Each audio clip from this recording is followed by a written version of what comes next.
Hello Meow Gamers.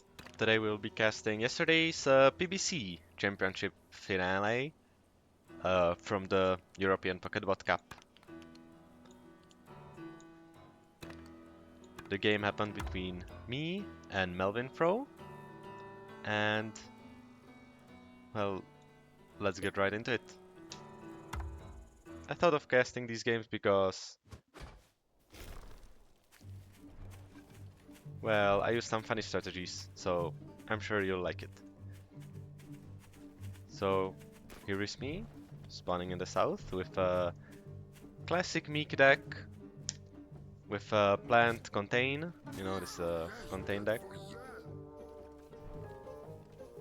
Meanwhile, Melvin Flaw goes for the classic Badger Owl. Right now we're farming up. I'm trying to remember if I'm supposed to rush at 7 or 8 farms, but after I counted the tiles, I realize maybe it's not that good of an idea to go for a forward mill. Or, yeah, right now I'm contemplating if I should buy this mill or not. Because I can see, like, that the pigs would be shooting at any MGs on this row. But if I can manage to lock one of these pigs, I would be able to build an MG on the high ground. And then I would be able to kill the pig with the MG. So I'm contemplating of doing that right now. But Melvin Fro, yeah, he was like scouting me. And I panicked and I was trying to pretend to burrow back, but I held the button for a little bit too long, so I ended up burrowing back home. So I was forced to buy the 8th farm, which is going to give Melvin Fro a little bit time, enough time to get up food for the Warren. I try countering with a nice Warren. And I should have sold them all Warren and bought the mill instantly, but even then I think it would take just too long for the mill to finish building, so yeah, I completely botched the rush. I'm still trying to counter this single Warren here, but I think I give it up. Yeah, losing is 6 food lost for the built mole, but otherwise it's an even game, pretty much. I build my army Warrens and a defensive MG, because I know he already has army while I don't. But in the end, no harm, no foul. We have equalized.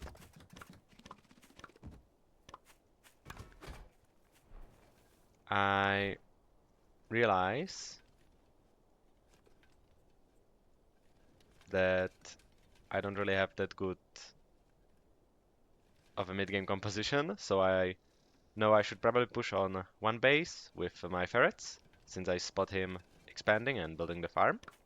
And I also noticed there's this little nice cliff here, and this exposed Warren, which is really good for ferrets because I can stay protected behind this small cliff, which makes it a little bit more awkward for squirrels to attack me. And after this Warren is dead, I can maybe snipe a few pigs. So it's not the best geometry for ferret harass, but it's pretty good.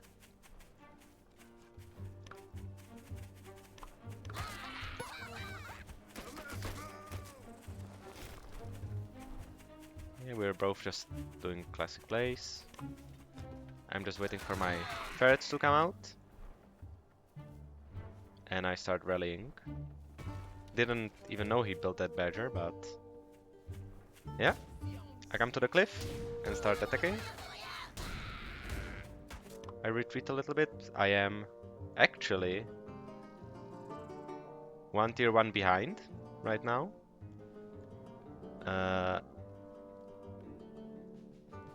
And one of my lizards is actually still on the way. So I'm retreating a little bit here because I am outnumbered, which I was able to spot correctly. I tried to do a little bit of micro, try to target the back squirrels, which ended up working out.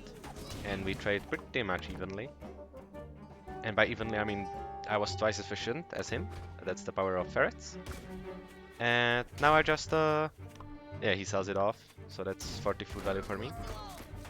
And I, yeah, just start harassing him with these ferrets. Now, because he sold off the one squirrel warren, I'm already ahead on tempo, even more than I was. So I know I can just attack here a little bit and cause damage. And while the army is fighting, I target down the pigs.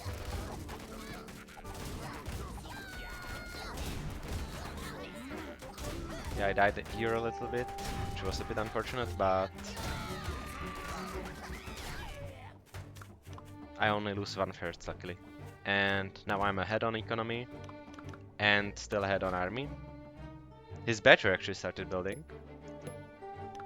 so that's interesting.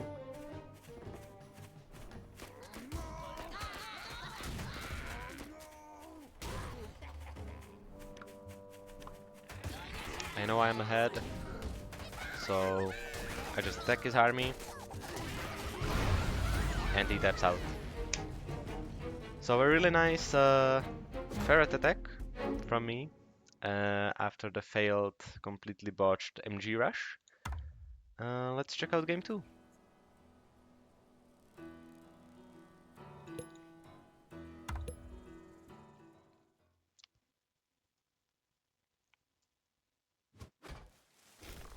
Now I took the same deck because I didn't actually end up using any of those units. Of the good units, I mean. So he doesn't know that I'm going for Fox, so that I went for Fox, so he was probably not gonna take a hard counter to her anyway. And Melvin Pro, I think, is also sticking with the same deck. And now this time, I scouted that the mill is actually positioned 5 tiles away from the other mill. Or at least the farms are 5 tiles away from each other. So I can actually build an MG rush here safely outside of the range of the pigs. Or I could also choose to lock a pig and build an MG close enough to it to kill it, depending on the situation. So I'm already eyeing this mill for a rush. Meanwhile, my home base, yeah, I have a nice mill here, but more importantly, I also see that there's a close choke point here, which is going to be important later. For now, though, we'll just farm up to 8 farms.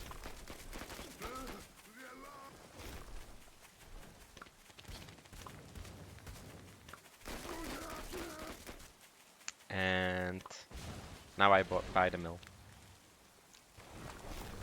He spots it pretty fast. And goes for a warren. I'll try to scare it off with a mole, I think.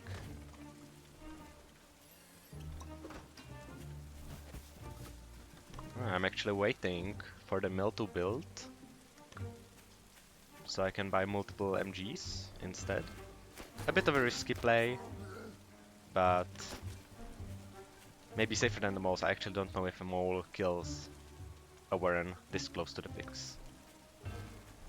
But yeah, I start building MGs. A squirrel builds and starts sniping down one of my MGs, but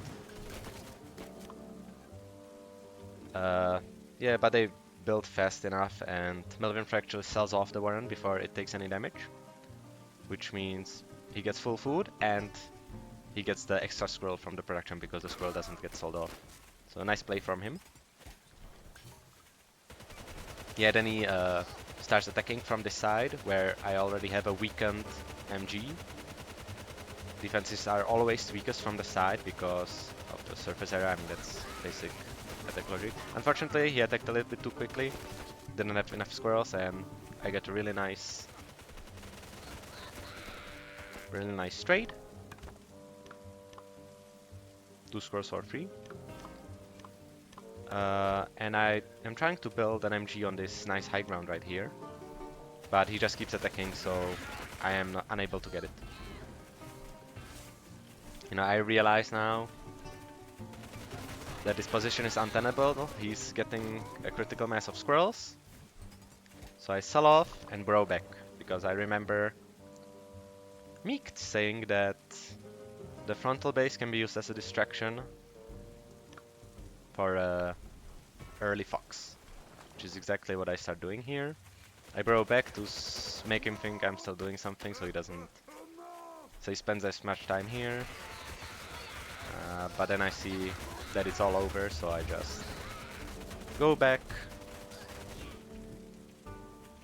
and I wall off my entrance with MGs.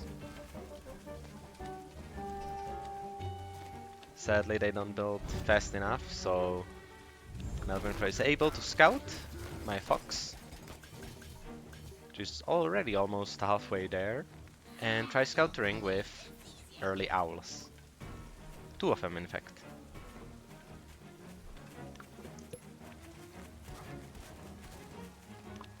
I think I scouted his owls, so I switch into lizards, since I know that he's not attacking, and that I will need to attack before his owls get out.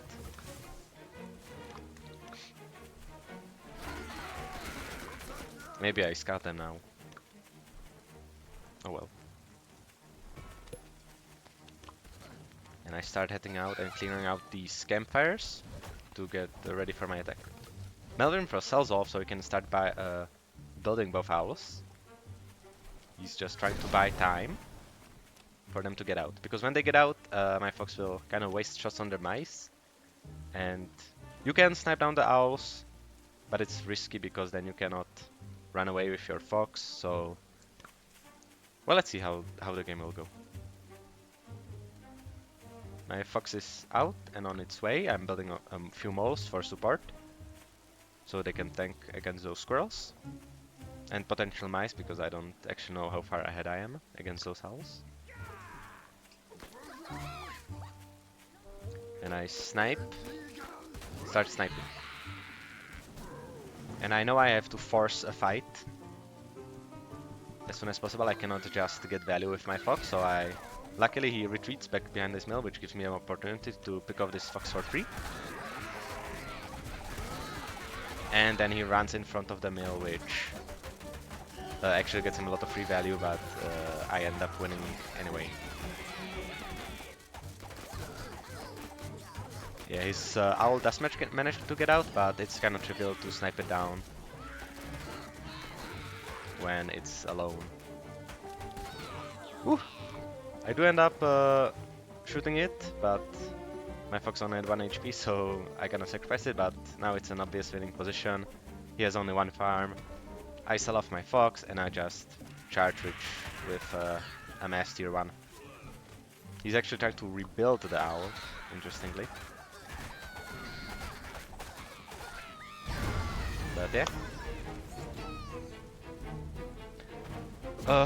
This was the failed MG rush into the early fox, like one of Meek's classics. And now, one more game, which is the final game, I guess. Spoiler alert, if you haven't seen the previous results from yesterday, I win. I took the same deck again, because it just ended up working so well. Melvin also doesn't change his deck. I'm scouting again for a close mill. This one is kind of nice, I guess, but well, let's see how it plays out. Unfortunately, he builds an early squirrel warren, so any early rushes are moot point. I'm just sticking around, trying to figure out if he bought for the first squirrel. I paid for the first squirrel. I am guessing that he probably didn't, so I don't have to panic, but I do go into an early tier 1 as well, just in case. Yeah, we end up on the 8 farms, so no harm, no foul. At this point, I kind of notice how his warren is kind of next to this high ground, this outcropping. And I realized that ferrets would kind of be really useful against these forward warrens.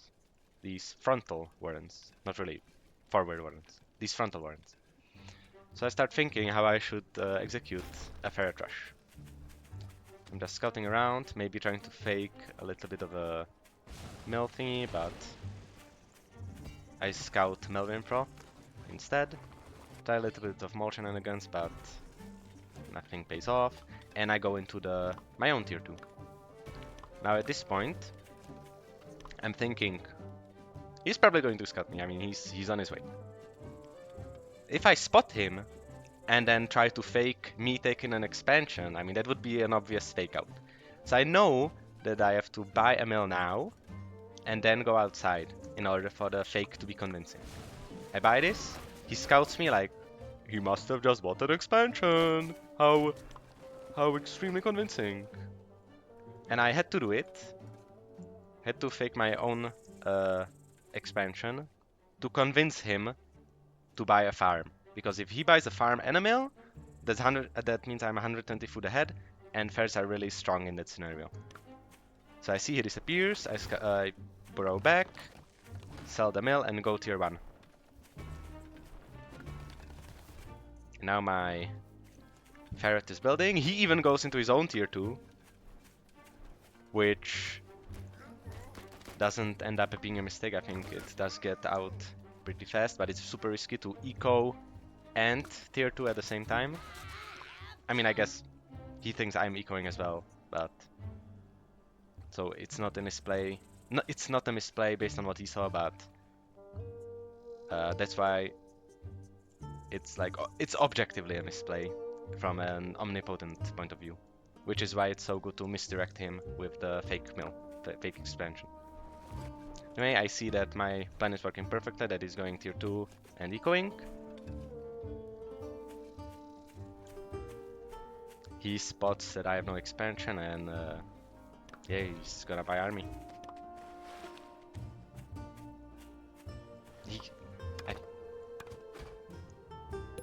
I guess he must have missed me.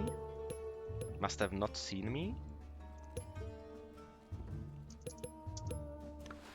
Yeah, he did not see any of that army moving out somehow, even though we saw each other. So that was a bit unlucky for him, but man, how do we change this vision to global? Ah. Which is unfortunately going to cost him this Warren. Only one shot. Got 36 food back from it, but now his pigs are under pressure. And that's one big down. And now I start... Oh, that's another squirrel. Now I start getting free value, and my army is already ahead. Massively, even.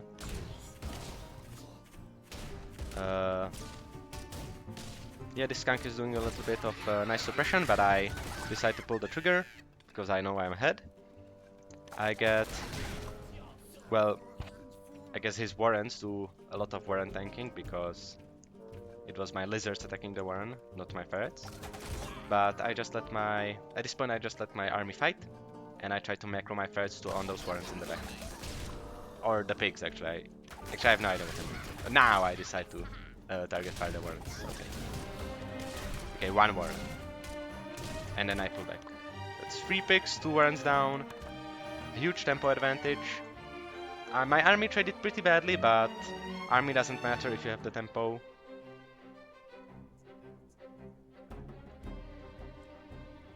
Army doesn't matter if you have the tempo. I mean, I have like 4 warrens, so by the time he gets to me, I'll have enough tier 1 anyway. So yeah. That's why sniping down warrens is super useful.